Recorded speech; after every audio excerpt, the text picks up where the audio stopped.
안녕하십니까. 혼란한 정치 시사 이슈를 술술 풀어보는 선거권의 혼술 1월 23일 월요일에 인사드립니다.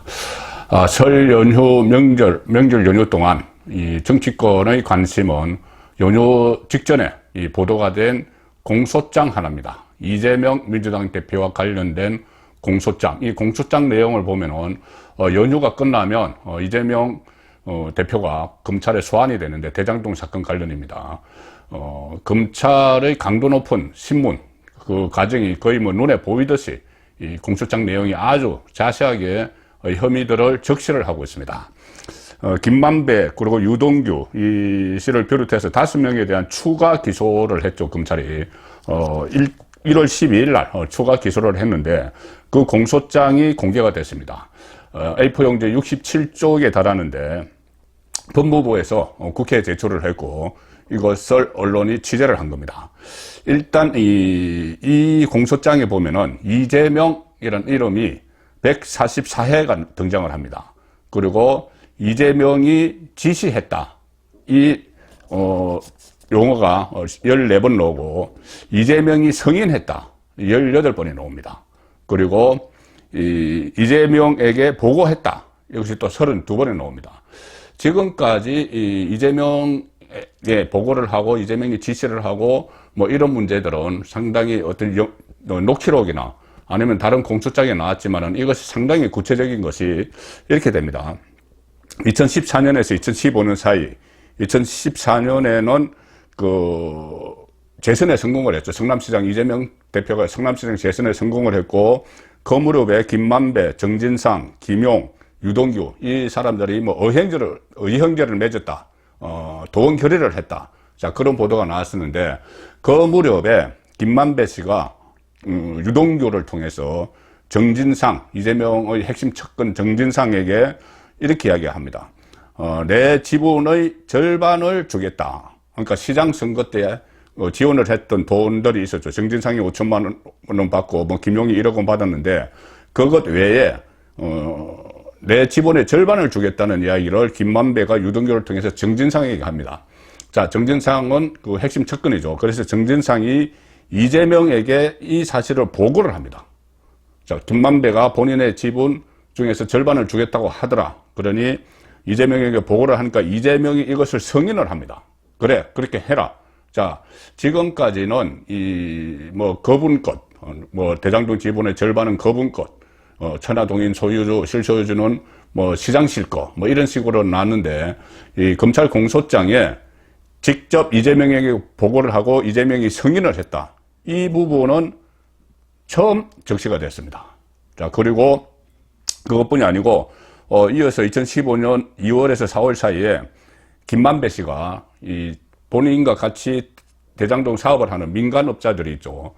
남욱 변호사, 또 정영학, 이런 회계사, 이런 사람들에게, 뭐라고 이야기를 하냐면은, 내가 이재명에게 로비를 하고, 내 지분 일부를 주기로 대가를 약속했다. 대가를 주기로 약속을 했다. 로비한 대가를 주기로 약속을 했다. 이렇게 이야기합니다. 그리고 좀 구체적으로, 그때 남욱 지분이 25%고, 정영학 지분이 16%고, 이렇게 쭉 하면은 내 지분은, 김만배 이야기입니다. 내 지분은 49%인데, 그중 절반을 이재명 쪽 지분으로 주겠다. 이렇게 이야기를 합니다.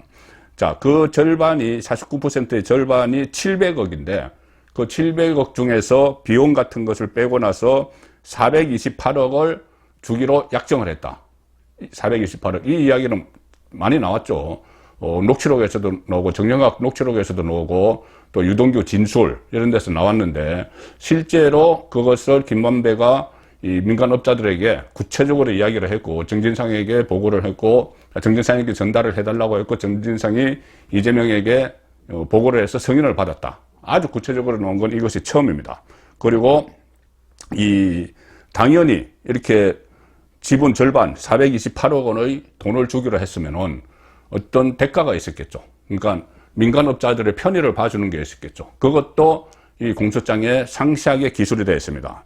대표적인 것만 몇 가지 말씀드리면 이 공소장 내용 안에 있는 것 중에 초과 이익 환수 조항을 삭제를 했다.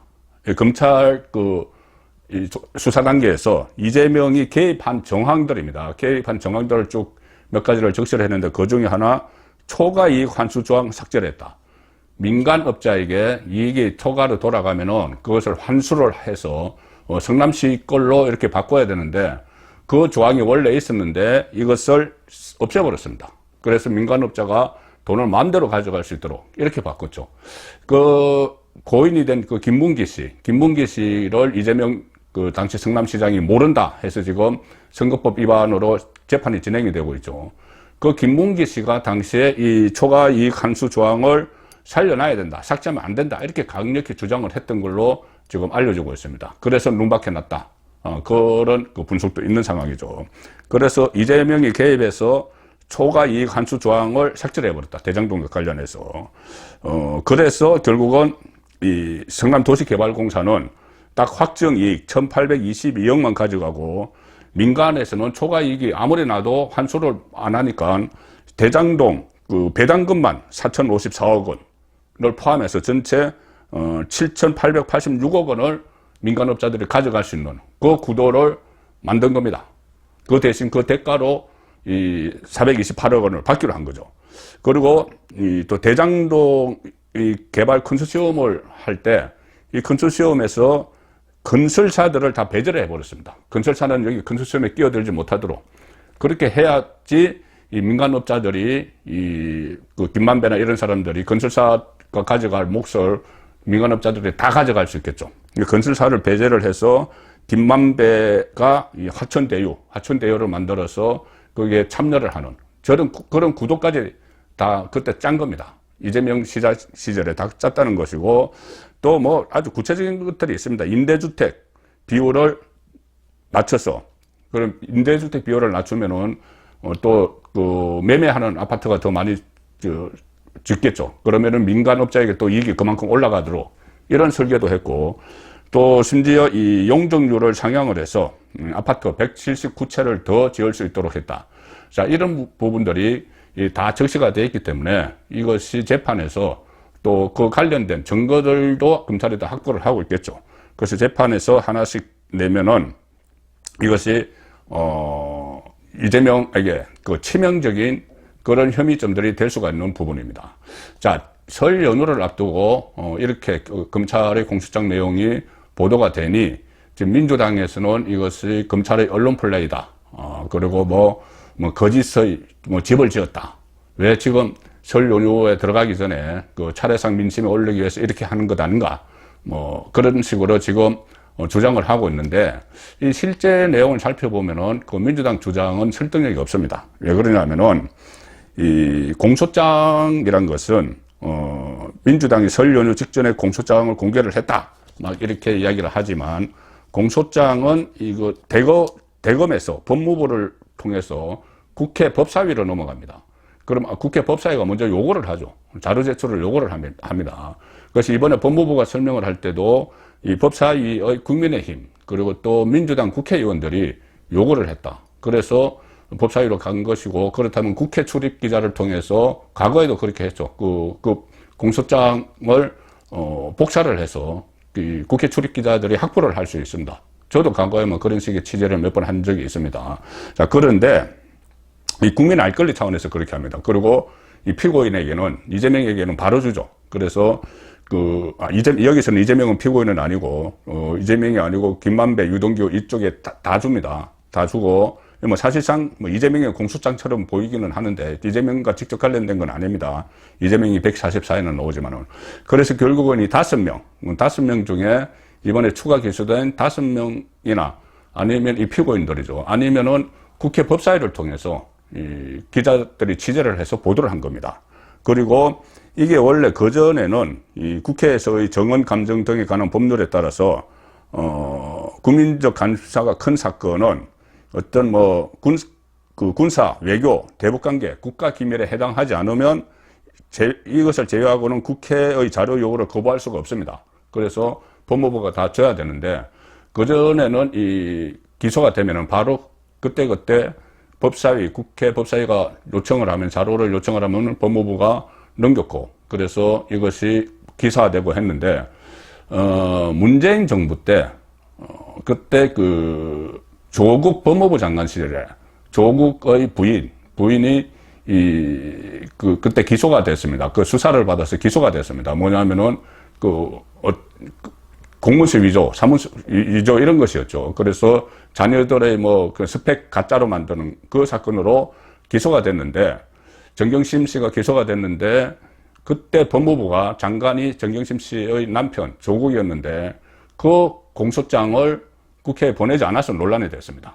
그리고 그 이후에 추미애 법무부 장관 시절에 그때 울산시장 그 불법 개입 혐의 사건, 그 청와대의 불법 개입 사건, 그 사건에 대한 공소장부터 추미애 장관이 이것을 넘기지 않고, 국회로 넘기지 않고, 그때 규정을 하나 만든 게, 이 공소장은 공소가 된 시점 이후에 첫 번째 재판이 열릴 때까지, 첫 번째 그 공판 기일이 잡힐 때까지, 그때까지 주지 않기로, 그 공소장을 넘기지 않는다. 이렇게 규정을 만들어 버렸습니다.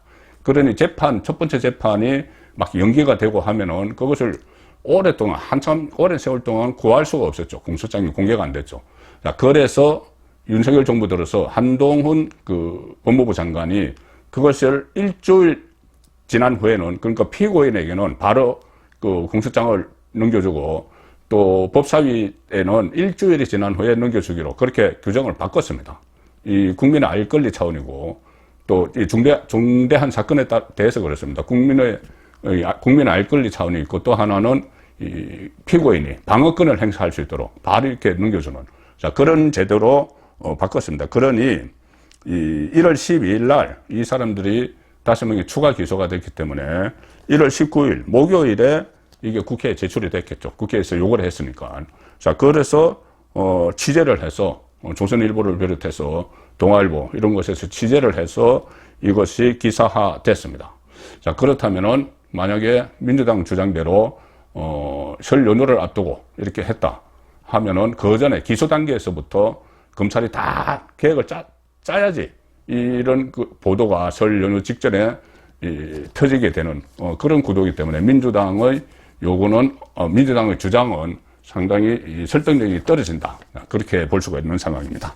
그리고 이재명 이런 이 공소장이 공개가 되니까 아마 바짝 긴장을 한 것 같습니다. 지금 이 설 연휴 동안 아주 그 날카로운 메시지를 막 냅니다. 뭐 포갑이다, 뭐 말살, 뭐 야당 말살 이런 식의 주장을 하면서 지지층들에게 호소를 하고 있는 상황이죠. 그래서 설 때 이 모든 권리당원에게 설 인사를 하는 문자 메시지를 보냈는데, 여기서 뭐 포갑, 말살 뭐 이런 이야기도 했고, 또 야당 탄핵에 결연히 맞서겠다, 민주당 하나된 힘으로 뭐 이렇게 해서 권리당원 전체에게 이 문자 메시지를 보내면서 나를 좀 구해달라 이런 그 신호를 보냈죠. 그리고 민주당 의원 본인을 제외한 168명, 그리고 원외 당협위원장 전원에게 일일이 전화를 다 돌렸습니다. 이재명 일일이 전화를 해서 설 인사를 하는 척하면서 나를 구해달라는 그 메시지를 지금 발신을 했죠. 자, 그런데 지금 분위기는 좀 이재명 대표에게 안 좋은 쪽으로 흐르고 있습니다. 지금 민주당 국회의원들도 설 연휴 동안 귀향 활동을 했죠. 귀향 활동을 하면서 민심을 많이 들었을 텐데, 이 설 연휴가 끝나면 비명계, 반 이재명계 여기를 중심으로 대대적인 손절론이 확산될 가능성이 높습니다. 지금 그 전에 비명계 의원들이 반성과 혁신이라는 모임을 만들었었는데, 그때 대선에서 지고 지방선거에서 지고 나서 그 모임이 새로 출범을 합니다. 2월 초에 2023년 민주당의 길, 이 모임인데, 자, 여기가 비명계의 핵심적인 조직이 됩니다.